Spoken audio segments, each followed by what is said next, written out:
Assalomu alaykum. Siz bilan yana doktor Alimov. Bugun juda qiziq mavzu, ya'ni tinnitus quloqdagi shovqin holati nimadan keyin kelib chiqadi, qanday turlari bor, uni asl sabablari va qanday uy sharoitida oddiy davolash mumkin. Bugun shu kasallik haqida gaplashamiz.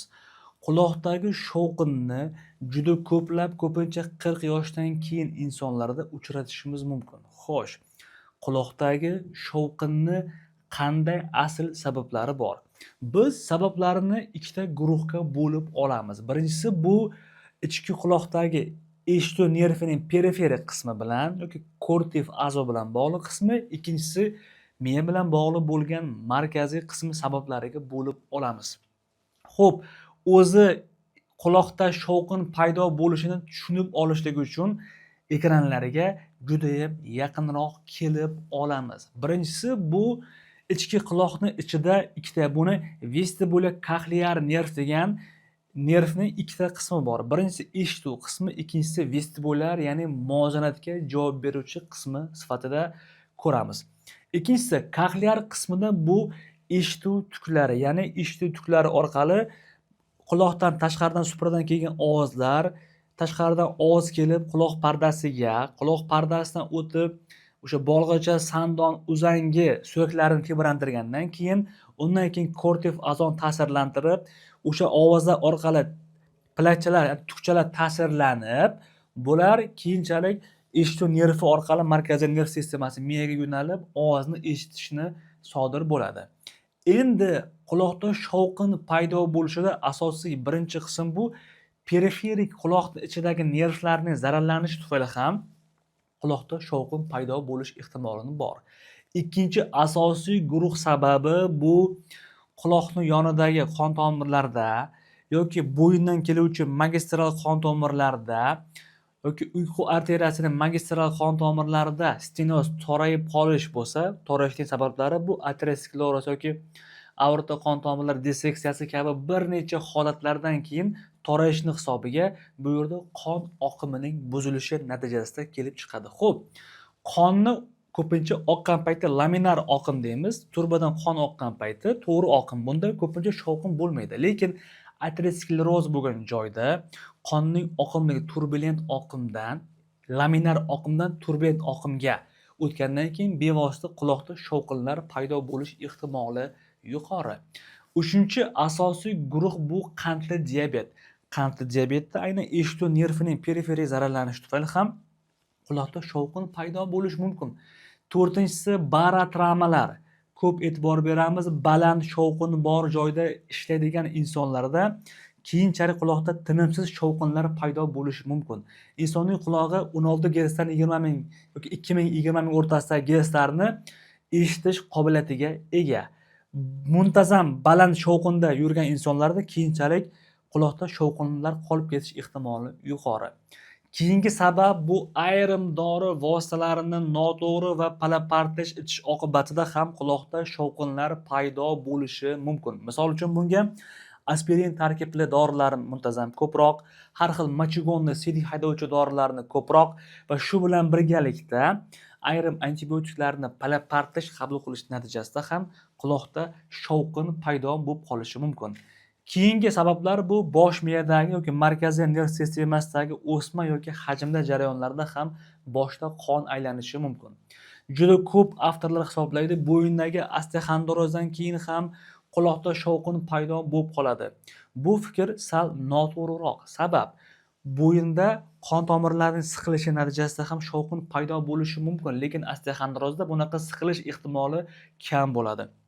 Qon tomirlarining siqilishi uchun ko'pincha bo'yindan o'tadigan ikkita umurtqa arteriyasi o'tadigan, buni ko'proq astafetlar, bo'yindagi hajmda jarayonlar yoki disk grijasi natijasida siqilgandan keyingina quloqda shovqinlar paydo bo'lishi mumkin.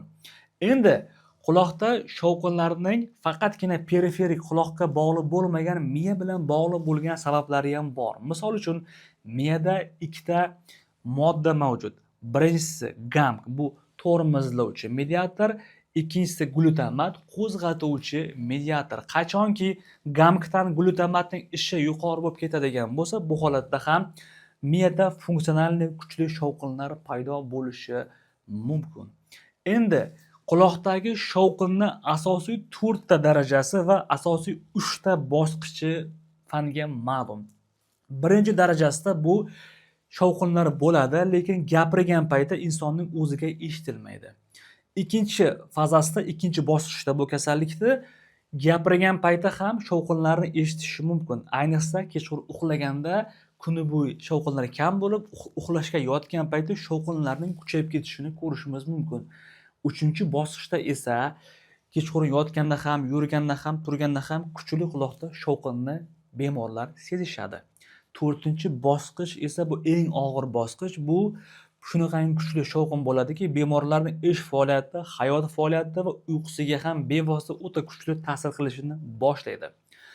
Xo'p, kasallikning o'tkir davri birinchi 3 oylikgacha, o'tkir osti davri 3 oylikdan 1 yilgacha va surunkali davri 1 yildan keyingi holatga cho'ziladi. Xo'sh, bu kasallikni qanday davolash mumkin va u sharoitida nimalar qilsa tinnitus quloqdagi shovqindan qutulish mumkin?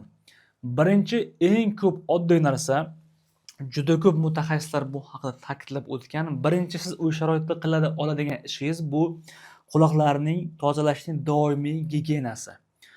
Ikkinchisi qiladigan ishingiz bu qon bosimini doim muntazam kontrol qilib o'lchab yurish. Tinnituslarni bemorlarning aksariyat qismidan so'raganingizda ularda qon bosimi yuqoriligini ko'rishingiz mumkin. Qon bosimini tushirish bilan shovqinning aksariyat qismi yo'qolishi ehtimoli yuqori. Uchinchisi, ichadigan dorilaringizda albatta instruksiyasi bilan tanishib chiqish, yoddan chiqmasin. Agar siz ichadigan dorilarning tarkibida quloqda shovqin chaqiradi degan joyi bo'lsa, bu dorining dozasini kamaytirish yoki mutaxassis bilan fikrlashib boshqa bir doriga o'tish tavsiya etiladi. To'rtinchi sabab bu ko'proq tinchlantiruvchi, eshitishni yaxshilovchi har xil video musiqalar mavjud. O'sha musiqalardan foydalanishingiz mumkin. Keyingi uyda qila oladigan ishingiz bu ko'proq bo'yin mashqlari. Bo'yin mashqlarida bu ko'pincha eshituv markazini ta'minlaydigan qon bilan boruvchi qon tomirlarida ishini yaxshilash bu holat bilan. Ikkinchisi, bu yerda quloq atrofidagi qon tomirlarni spazmga olib keluvchi mushaklarni bo'shatish kabi holatlarni bu gimnastikalardan keyin yaxshiroq amalga oshirishingiz mumkin. Xo'p, doktor, bu holatni qanday dorilar bilan davolasak bo'ladi u sharoitida degan fikr bor. Bu savolga yaxshilab e'tibor beramiz. Bu albatta bu dorilarni qo'llashdan oldin instruksiya bilan tanishib chiqing va o'zingizning davolovchi vrachingiz bilan maslahatlashing. Ikkita dorini uy sharoitida tavsiya bera olaman. Birinchisi bu ko'pchilik biladigan ginka biloba o'simligidan. Uni ekstrakti, uni tabletka varianti, uni kapsula varianti farqi yo'q. Ginka bilobani 40lik, 80lik, 120 milligramlik har xil formalari mavjud. Istalgan aptekadan topsangiz bo'ladi. Ginka bilobani bemorda vaznidan kelib chiqib, kuniga 2 mahal, 3 mahal, kamida 2-3 oy davom ichganda ham quloqdagi shovqinlar sezilarli pasayish ehtimoli yuqori. Ikkinchisi betagistin tarkibli dorilar. Betagistinni 8-16-24 ligi bor. Vazndan kelib chiqib, buni ham 2 mahal, kamida 1 oy iste'mol qilinganda quloqdagi shovqinlarni sezilarli kamaytiradi. Siz yuqoridagi tavsiyalarni amal qildingiz, lekin shunda ham quloqdagi shovqin ketmayapti. Bu holatda kechiktirmasdan nevropatolog yoki da bo'lmasam lor shifokoriga murojaat qilishingiz mumkin. Siz bilan doktor Alimov bo'ldi. O'z va yaqinlaringizning salomatligiga befarq bo'lmang. Quyidagi raqamlar orqali konsultatsiyaga yozirishingiz mumkin yoki tinnitus to'g'risidagi savollarga javob berib o'tishga harakat qilamiz. Sizda qanday fikrlar bor? Yuqoridagi fikrlarimizga qo'shilasizmi? O'z fikrlaringizni kommentariyada qoldiring.